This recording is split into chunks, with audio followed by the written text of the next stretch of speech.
Welcome to the Onco PT podcast, where you'll learn from oncology experts, practitioners, and patients to help you on your journey to become a confident and competent Onco PT. Here's your host, Elise Cantu.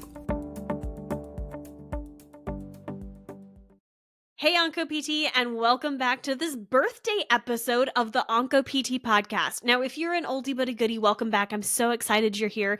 If you're new here, if this is your very first episode of the Onco PT podcast that you have ever listened to, welcome, my friend. It is truly a celebration, especially now that you are here, because this week, the first week in December, is when we celebrate our birthday over here on the Onco PT. 6 years ago, almost exactly to the day, is when I launched my very first few episodes of the Onco PT podcast. And this all started with this crazy idea that I had. So to kind of take you back, 6 years ago, I had just started practicing as a physical therapist. I was newly licensed. I had that brand new piece of paper with my name on it that said, you can practice. And I was so excited to dive in to start working with this very, very special patient population that we call our own, which would be patients who have some kind of cancer diagnosis or cancer history. And I remember walking into my very first day of work, just so excited, and the world was my oyster. And coming home from that first day of work was a completely different mood. I had actually cried on the job with my very first patient. It was a very emotional evaluation that I did. This patient was dealing with a lot, as many of our patients do.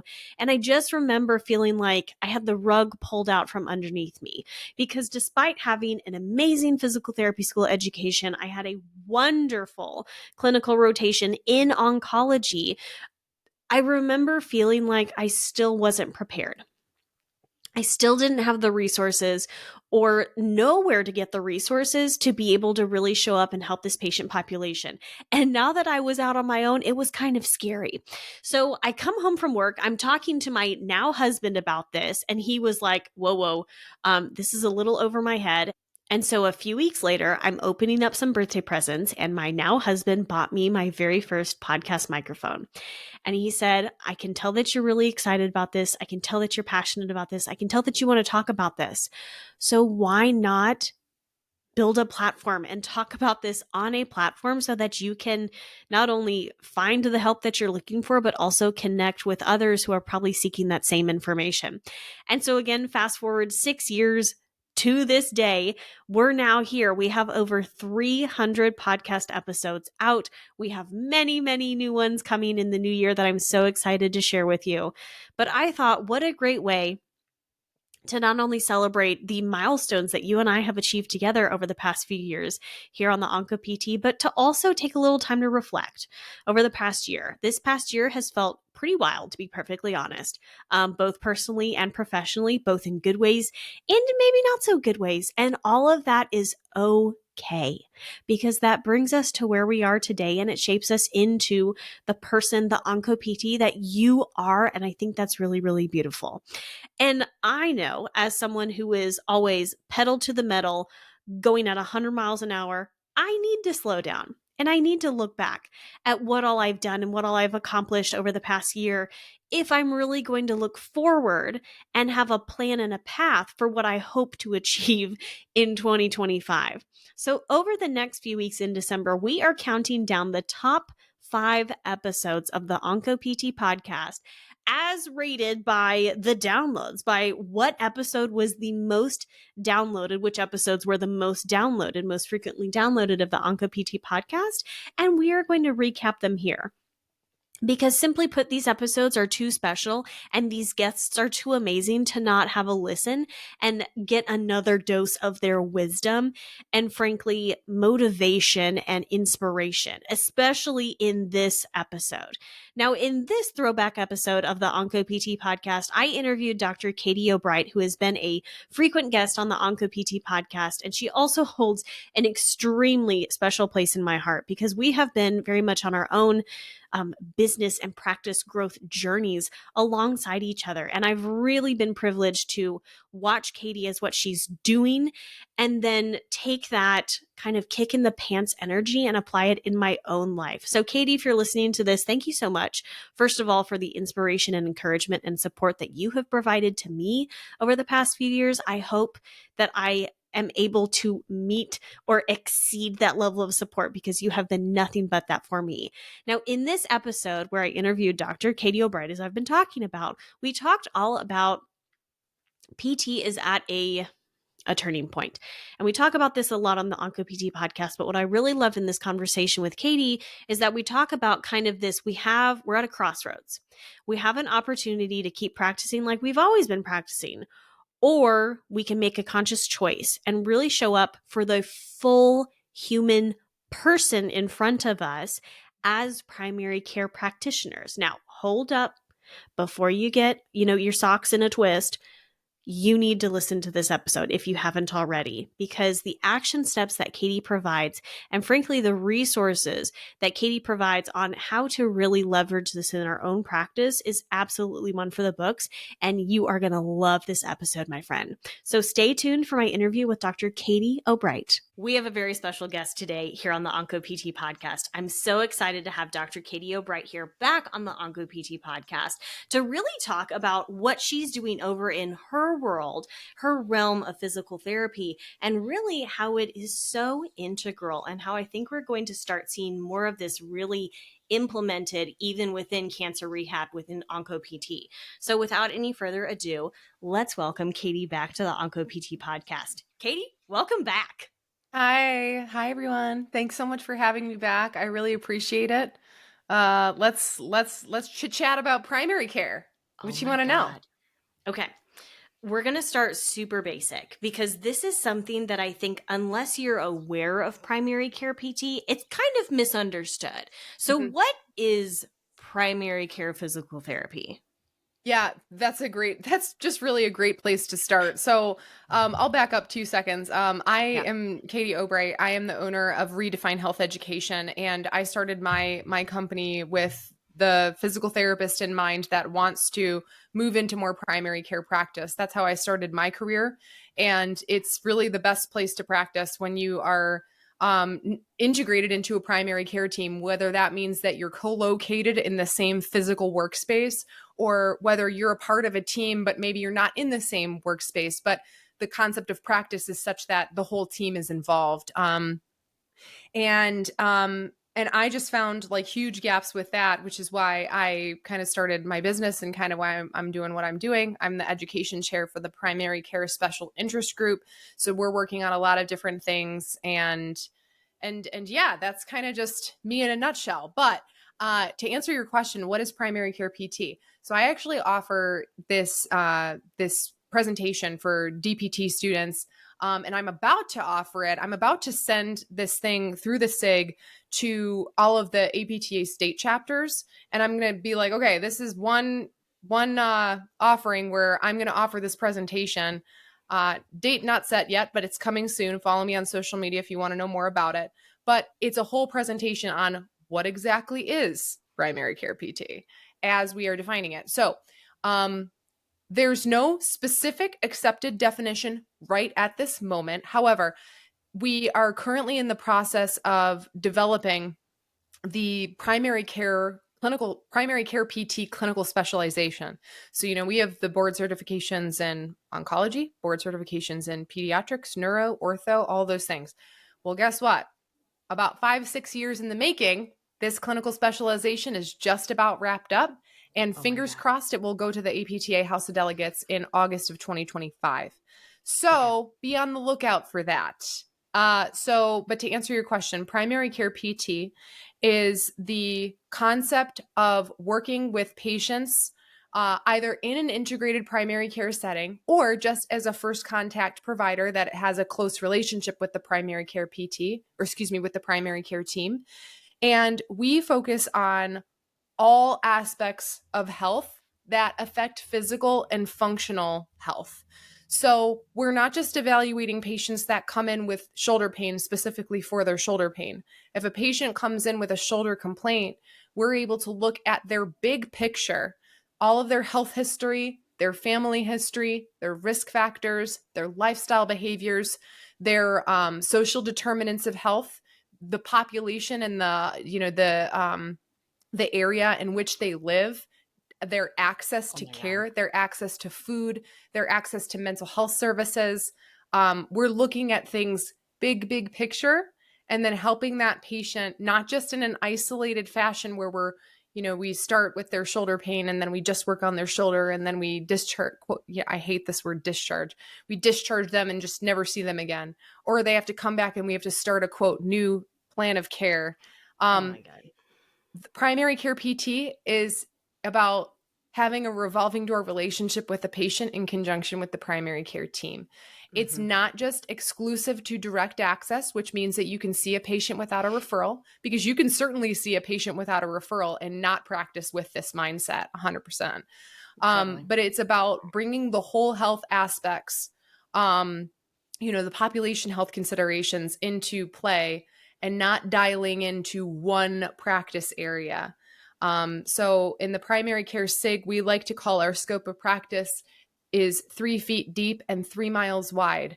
We are covering and understand the basics of care navigation, triage, risk factors, and all these considerations from everything from pediatric care, so pediatric to geriatric, so all ages and stages, and everything from oncology, neurology, pelvic health, ortho, all the way into health promotion, health and wellness, and prevention and health promotion.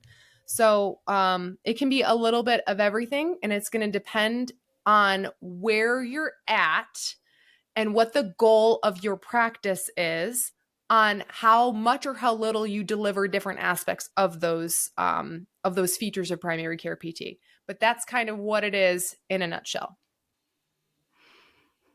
I have to tell you, Katie, so I didn't really put it together until I actually saw a post you did a couple weeks ago.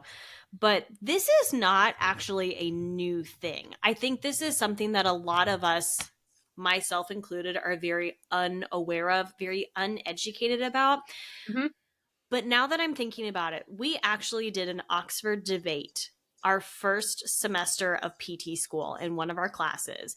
And our topic was actually PT in primary care. And I remember our team absolutely got annihilated in the debate because we thought we were talking about direct access. Mm-hmm. Because at the time, Texas actually did not have direct access in any capacity. Now it's a little more expanded, but we made that absolute confusion. And I think that kind of informed me for a few years of I don't actually understand what primary care is. And so I'm so excited that you've really taken the lead on educating the masses on what does this actually mean? Because even in the definition that you just provided, that covers so much more than what I had even considered. And I'm obsessed with the fact that you talked about not just, the person and what they're experiencing in the silo of that person, but also in the area they're in, geographically, population wise. I mean, right now I'm just spinning my wheels thinking about how much of that is not really considered in the context of physical therapy when that is super, super important. So, oh my God, thank you so much for establishing that, first of all. On that note, on population health, if you don't understand if a patient has access to a safe home and workplace, somewhere where they can go and they feel safe and they feel comfortable and they feel supported by those around them, or in contrast, they feel entirely isolated. If you don't know if they have the transportation means to come see you and continue to see you, if you don't know if they have access to food and clean water and access to money and finances, and just thinking about certain populations that I've studied in the past, there are some people that live in areas where the only groceries that they have are as a gas station with processed food and no produce. And that's the only thing that they have in a 20-mile radius. That's it. So you got to know the population that you're working with. And those are some screening items in particular that set apart the primary care clinical specialist from, somebody who's just performing in a direct access capacity. Mm-hmm. So let's chat a little bit more about that. So you've really defined very well of what primary care physical therapy is. We already established that primary care physical therapy is not just direct access, right? What are maybe some other misconceptions or misunderstandings that the average physical therapist has about primary care physical therapy? Right. The other top one outside of the direct access thing is the fact that it is just isolated to neuromusculoskeletal. So when I think about a lot of the history behind primary care PT comes from the military. I was in the military. That was my first job out of PT school. And as you would suspect, the military does have a very high percentage of musculoskeletal injuries and, chronic conditions and things like that. So primarily speaking, since 1972, I believe, the military physical therapist has been functioning in a role of physician extender specifically for neuromusculoskeletal complaints.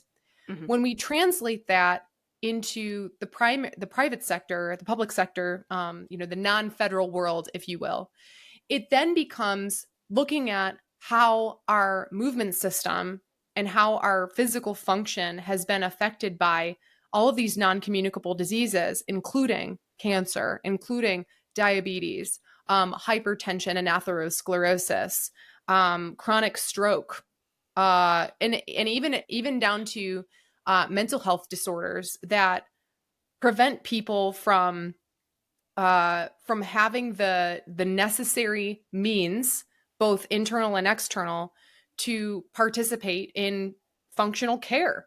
So if you think about somebody with depression, we know this now, that one of the first line treatments for depression and anxiety should be exercise. And that's not something that most physical therapists or most of the general consumer, patient consumers out there, that they would know that a physical therapist can help guide them through that process. And again, that just circles back to like, that's the role of what a primary care PT does. It's not just isolating into this neuromusculoskeletal triage. It's understanding the depth and breadth of how all of your body systems can influence our body's ability to interact with our environments and our quality of life and all of the other morbidity and mortality factors that go along with that. So one example of this would be, so historically speaking, it was neuromusculoskeletal triage and care management. And to some degree, it still is that. It just depends on, like, if you're let's say you're in a co-located primary care clinic and they've got a really high volume of musculoskeletal problems. It might be that you're assigned to that clinic and your primary role is musculoskeletal triage. And you might not be able to handle any volume outside of that. But if you're in a smaller area with maybe a little bit lower volume, you might be considered the key functional, physical functional healthcare provider that can help patients across the spectrum. And one example of this that I love is, a patient that comes in with a history of COPD who just starts in a new role where she retired and is now working with her Meals on Wheels organization. And this patient comes in with a primary complaint of neck pain. But when you actually go and you dig a little bit deeper, she on her body chart, and I know for those that are listening, her body chart is kind of pointing to like the anterolateral aspect of the neck, which when we think about that, we think, okay, is that a cardiopulmonary referral pattern? Or is that accessory respiratory muscle use? And when is she getting the symptoms? And is it exertion dependent? Because if so, what's going on with her COPD that might be causing that? Yeah. So then we have to think about, how are we going to manage this from a musculoskeletal perspective if it is those accessory muscles? But how are we also going to look at, okay, when's the last time that you talked to your pulmonologist about your medications? Are you desaturating with physical exercise? And if so, do we need just a medication adjustment or do we need supplemental oxygen? So we play such a tremendous role there. And I think that in general, the general outpatient physical therapist is not really thinking about these things, because I find that in our education system, cardiovascular and pulmonary is almost kind of reserved for like acute care and inpatient rehab. and and maybe Yeah. a little bit of home health, but then we sort of fail to translate that into the long term. This is a chronic condition. How do we even look at this and assess it in management? That in Mhm. and of itself is primary care PT. I really liked, so at CSM in February, I attended a session that was led by Dr. Rebecca Seagraves and this amazing team that actually were across disciplines, like not just within, like there was acute care PT, they had a patient perspective, they also had a doula, and the conversation itself was around peripartum cardiovascular, cardiopulmonary health and disparities. But one of the questions after the session was done that an audience member asked is like, this is really important.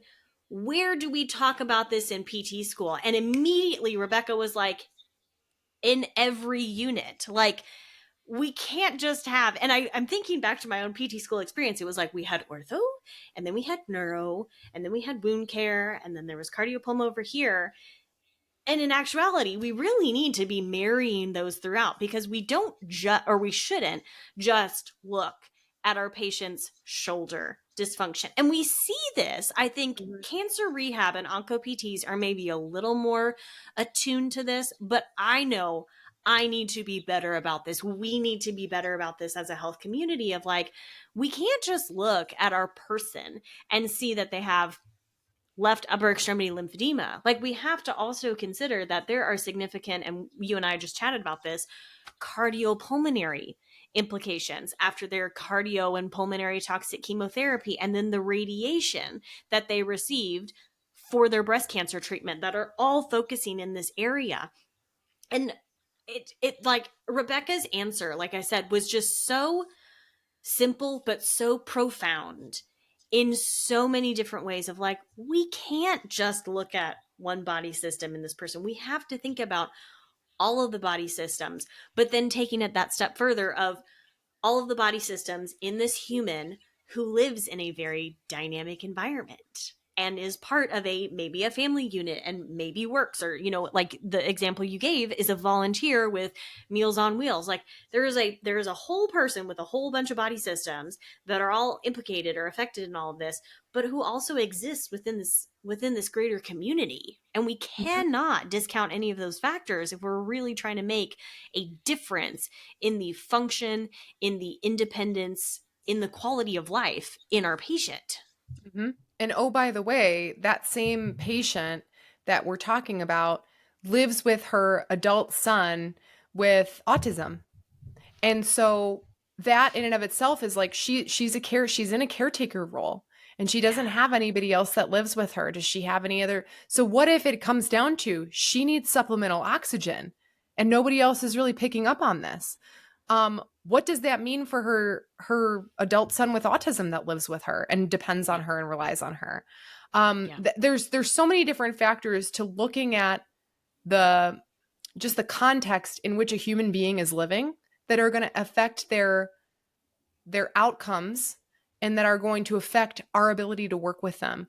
So if you don't start out by painting a good picture of what that patient's life is like, and what I like to envision whenever I see a patient for the first time is I'm literally creating this picture, and I'm like, when I close my eyes, I can kind of see what their day is like from, breakfast to bedtime, and what's happening in between, and how much stress is there, or how much happiness is there, how much joy, how much this and that. And all of those factors are going to tie into their risk factors and their ability to be successful with what you're doing, and that's going to tie into then your treatment plan and your treatment goals for them. So if you fail to do that, you're kind of doing yourself a disservice, because you're probably going to end up working a lot harder to try to figure it all out Yeah. on the back Yeah. end. This excites me, but it also gives me a little anxiety. Here's why. That is a lot. A It's a lot. lot to consider. How logistically can we implement this into our practice? Because Mm-hmm. I want to be as like excited as I am. I also want to make sure that we're putting tools into the listener's hand on like, how can you start implementing this more holistic, whole person approach into your day-to-day clinical care? Mm-hmm. Yeah, that's a really good question. And it sounds overwhelming, but it's really not, because a lot of it you're already doing anyway. What I do is I start out, so whenever I teach my primary care courses, I always start by talking about initial intake. And you can use, so a lot of people have qualms with the intake forms. I get it. I do too. I developed my own intake form specifically to address and go hand in hand with what I need to collect in my interview with the patient and when I am receiving their history and all of that. So there's not anything on my intake form that I wouldn't, if they didn't have time to fill out the intake form, that I wouldn't then ask in the session. Okay, Now, well, let's say there are time constraints. Got it. We live in the real world. That happens all the time. People come late. Stuff happens. So you can get patients that that are not the the cream of the crop with providing their history and can go off on tangents. I go on tangents too. I get it. okay. So in the real world, if you don't get to all of it on day one, make sure you're getting to all of the stuff that's really important. And again, that comes back to your triage. Does this person have anything presenting today that I need to address today or within the next week or two? And if that's the case, so that's like priority number one. All of the other additional lifestyle and contextual factors can come on, visit two or in a follow-up, or, maybe when you're drafting your note after the patient leaves and you're, writing up your evaluation, maybe you consider like, oh, I really would like to know more about this. I have a section in my note where it says at next visit, and then I address so that I can recall everything that I need to go over. This is not something that all needs to happen on day one. It's having the fundamental knowledge to understand everything that you would like to address in an ideal world, and then sprinkling it in throughout that course of care that you're working with someone. People get really hung up on the fact that like when you have an intake form, we got to cover everything in the evaluation. And that's just simply not true. There's some really weird, and I don't understand how this is because I've never practiced this way as a PT and I was never taught this way fundamentally. But when I worked at this one clinic that was very short-lived because I just didn't work out. The culture was not working out. But they were like, okay, this is what you do in the evaluation, and you set up this plan of care, and then that plan of care must be followed. And they would track it. Like if you write in the initial plan of care that the patient's going to be seen 2 times a week, it doesn't then become this autonomous, like, oh, if they don't ultimately, a couple weeks down the road don't need 2 times a week, then we adjust that. And because that's what we do. There's that kind of weird nonsense with that. That is not primary care PT. That's just like a business model. And it's not a sustainable one, really, truly. But I kind of just lost my train of thought because I was thinking about how bad things are along that line. Can you remind me where we were going with that? I do this Honestly, least once a podcast. I'm just so distracted by how dysfunctional that is. Like, it is. What? It's true. It's like it's a very typical outpatient corporate metric that is tracked where they'll look at the initial evaluation, and if you like set this this frequency in a plan of care, then they want you to follow through with that for X amount of visits. And it's very silly. It's extremely silly. It makes absolutely no sense. It's not it's bordering fraudulent in my opinion, because then you're touching into medical necessity. Right. But that model does not work in anything that I'm talking about. It just doesn't work.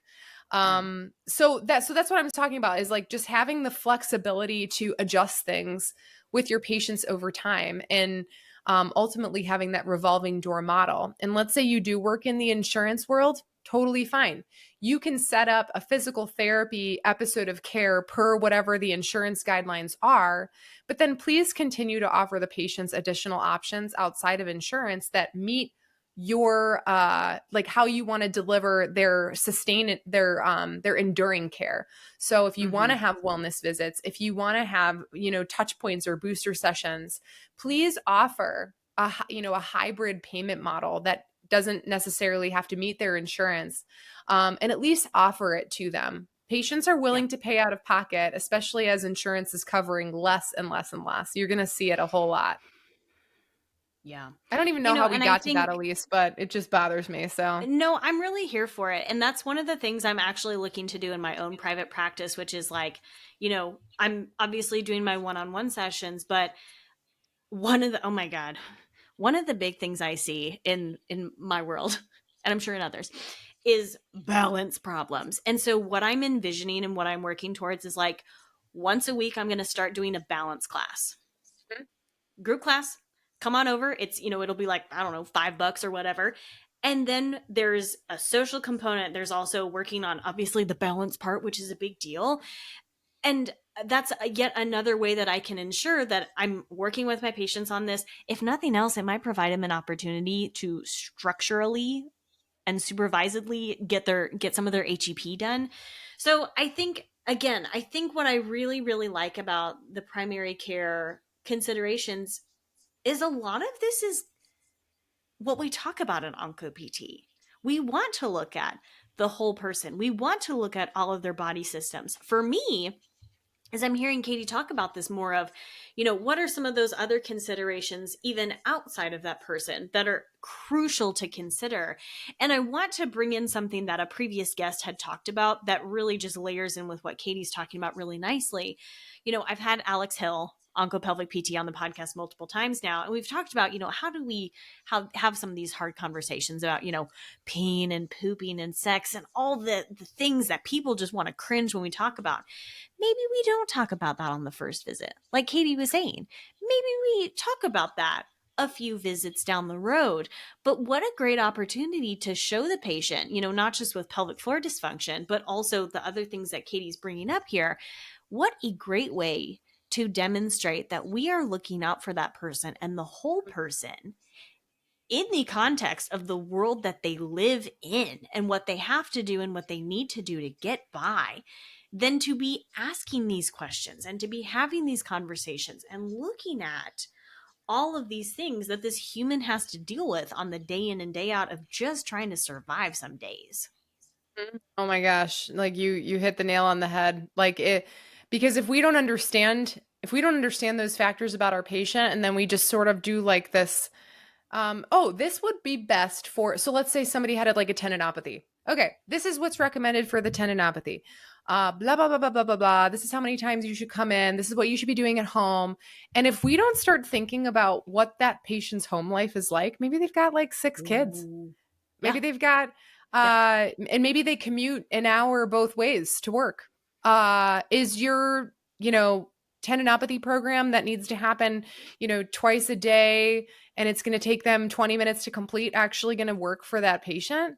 Like, let's think about that, because in my world, as, a business owner, mom of 2, wife, like lots of community stuff and school stuff going on, there's a lot of things that wouldn't work for me that a PT, if I were to go to PT and they were to give me like a traditional plan or recommendation, I would be like, nope, can't. I just don't have the time. I don't have the time. We need to focus on something smaller. And again, I say this all the time. Do not hit patients with the kitchen sink, because nothing's going to stick. Focus on like the biggest priority at that time. But then again, in that, at next visit or in subsequent visits, part of your note, you can reference back to the things that then become important, and including the patient in that process. Maybe you identify in your screening that a patient does have trouble with depression or anxiety. Maybe that patient in your questioning, maybe that patient just doesn't want to go down that road with you.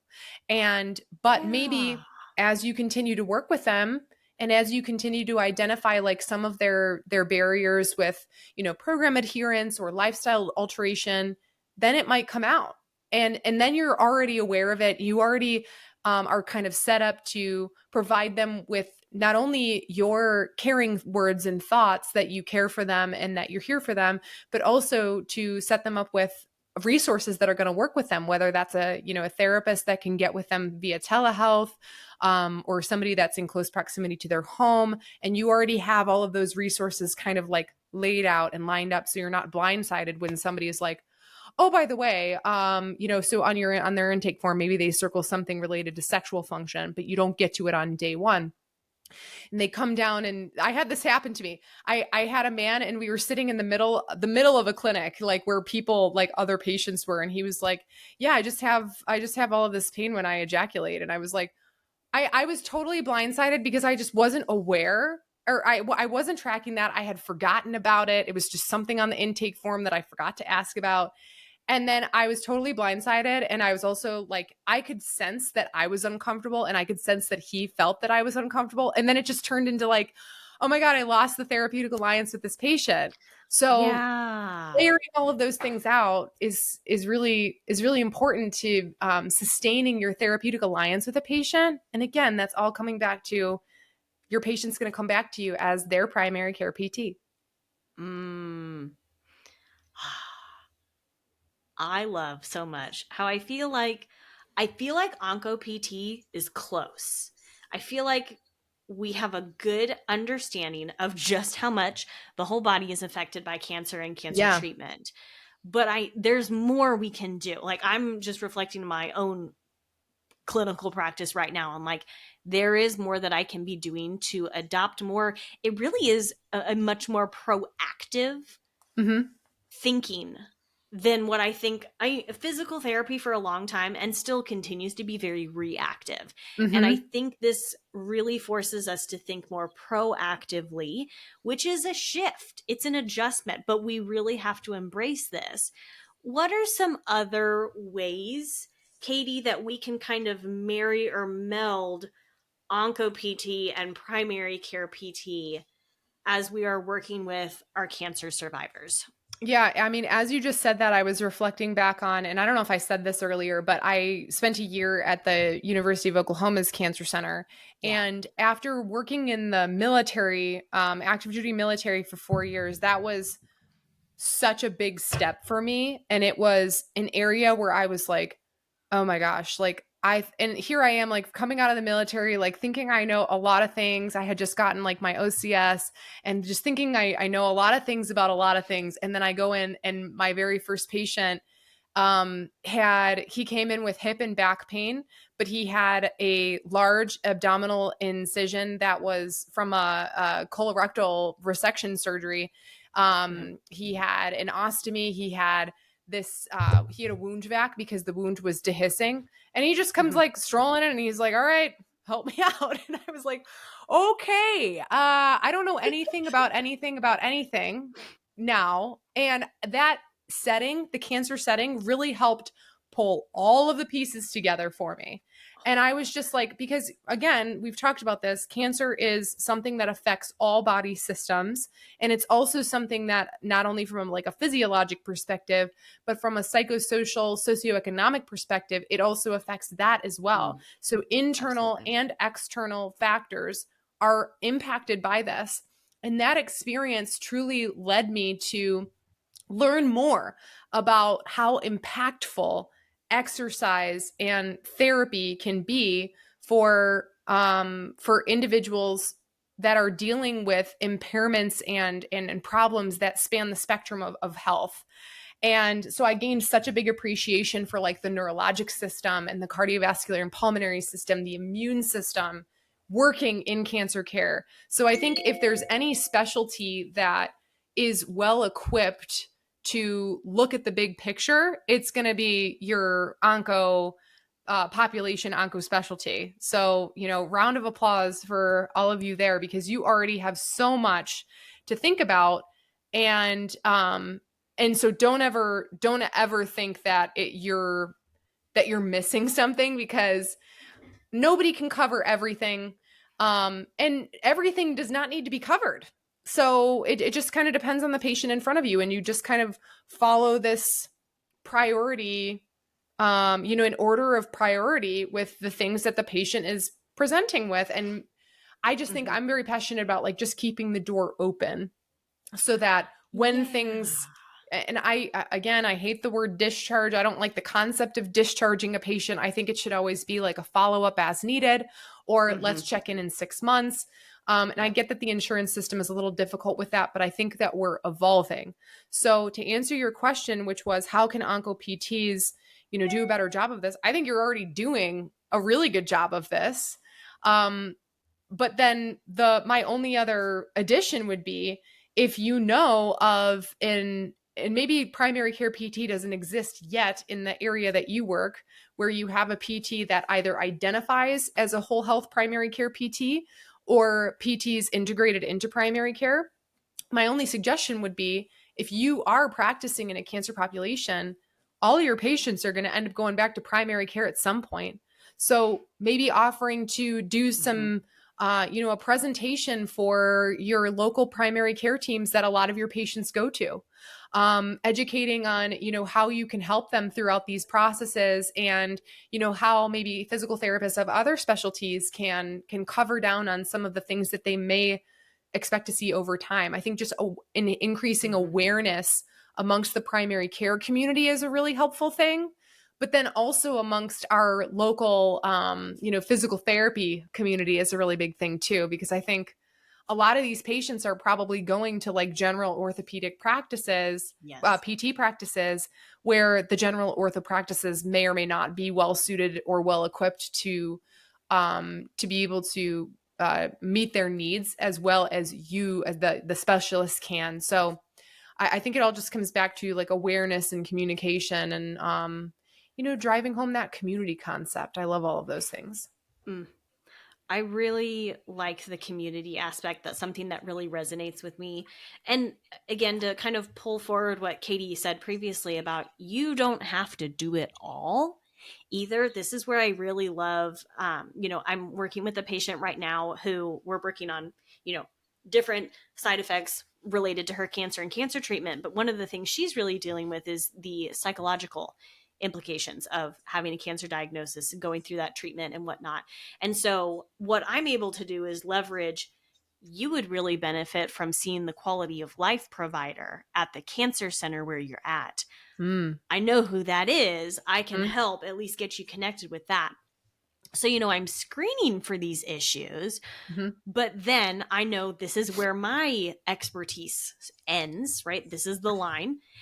I know who's going to fill in and, step up to that line and take it from there kind of deal. And I think that's where we really have an advantage in OncoPT is we know very acutely that if a person is diagnosed with cancer, they are seeing multiple oncologists. They are seeing multiple other specialists as part of their care team during this process. And we are a part of that. And I think we really kind of have to look at that more in physical therapy as like, and I love you keep coming back to this, Katie, this primary care team. Like we are a team in all of this. And how can we leverage other team members in our greater community to really step up and fill in those gaps that the patient might be experiencing? Oh my God, this makes me so excited, Katie. Yeah, and that's huge. And I also want to reiterate, so coming back to the team concept, I will always refer to it as such. I believe that we are all better together. I do not believe that PT can solve the world's problems or patients' problems entirely. I do believe that we need to work in the context of our community, whether we are able to be co-located in a physical space or formally be a part of a team in a formal way. Because you will just keep doing that. Just make it a part of your everyday thing. I'm a part of this patient's healthcare team. Whether or not other healthcare providers on that team agree with that or not, it's not your problem. Most of them are going to say absolutely yes, 100%.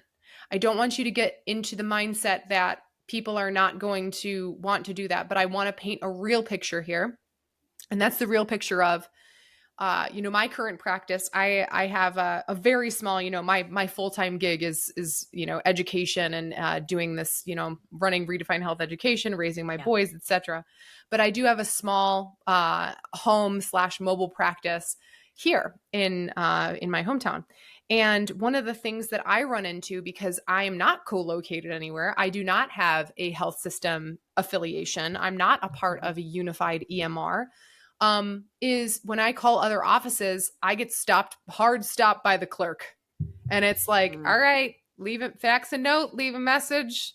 If we feel like it's necessary, we'll get back to you. And it's like, dude, can I just please just let me talk to somebody and they will understand why I'm calling. And it's like, so you will run into that.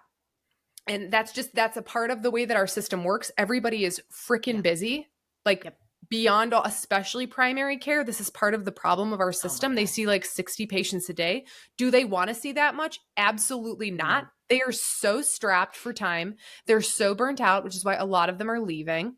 So please understand, like, their reality is not amazing either. And they probably do want to call you back, but maybe they just don't have time. But the ones that you're able to connect with, it's like, oh my gosh, like, thank goodness. What's the best way that I can contact you in the future? Because it took me a long time to be able to actually talk to you. And then in those circumstances, in my experience, they're like, hey, just text me whenever. Like, text me when you got a problem and I'll give you a call. And that ends up becoming really, really, really helpful. So you are a part of that patient's team, and establish yourself as such. Don't, ask permission. Don't do this and that. You're part of a collaborative healthcare team, but there's a big culture shift that still needs to take place amongst all healthcare professionals, PTs included, that team really does exist. And we need to be a part of facilitating that change. So in my opinion, don't take no for an answer. Like, you're part of that patient's healthcare team. You deserve to be, included, respected, treated as such. 100%. Have you ever heard of, when you hear a no, it's not right now? Yes. In fact, a couple of years ago at CSM, I don't even remember what it was about, but I got up to the mic in one of the sessions, asked a question, made a comment. And then General Deirdre Tahan, she's the first general of the SP Corps, like, physical therapist, woman, amazing. She came up to me afterwards and she was like, you're a shining star. I remember her saying this because, like, it was like, oh my gosh, this is like a, God amongst us. Saying, like, I think you're a shining star. And she said something along the lines of, don't stop. When you receive no as an answer, no is just a temporary resolution to yes. And I loved that. And I was like, yes, I love it. I'm going to keep going. And I hope that that's motivation for everybody here, because I think Elise and I were just talking before we actually started recording. Thank God that we can give each other the energy, because the barriers that exist to prevent our profession moving forward are almost insurmountable, it seems sometimes, but you just have to keep going. It's about grit and perseverance, and about just being dedicated to this culture change, and being dedicated to doing right by our patients and by, our healthcare community at large. So yes, no is just a temporary resolution toward yes. I love that so much. I have actually, so I keep this note on my desk, and I moved it over here like the other day as I was straightening up.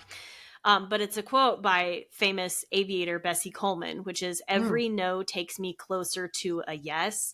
Which, it's so funny that I mentioned that in a podcast episode I did last week, and it's coming up again, which I think speaks to just kind of what's happening right now in healthcare, and this shift that needs to happen. It is happening in some areas. It's not happening in other areas, but just keep going, friend, because you're doing the good work out there.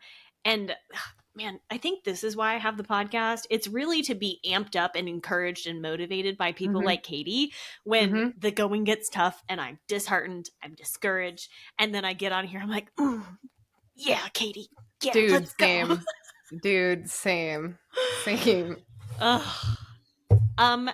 can people connect with you, follow you, learn more from you on primary care PT and all the things?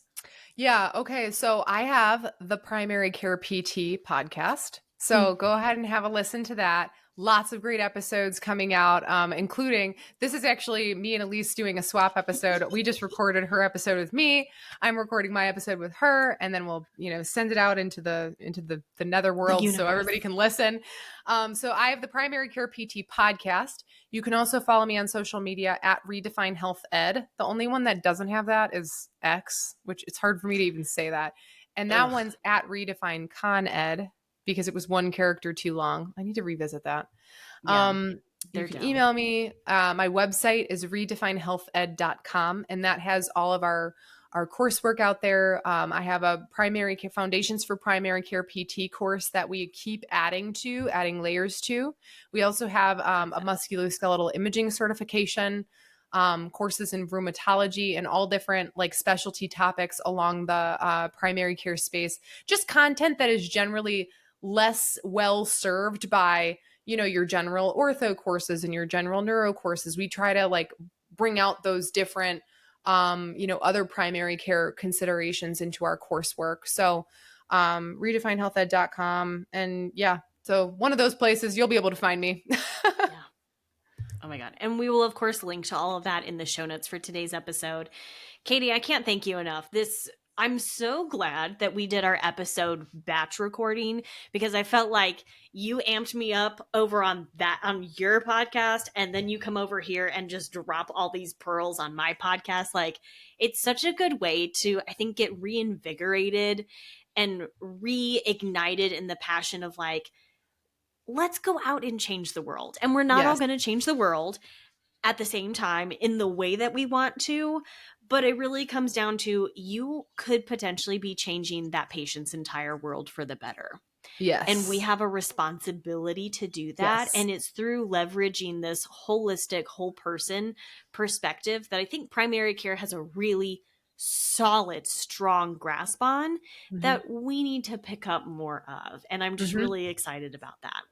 I am too. You and me both. Thank you so much for having me. I really appreciate it.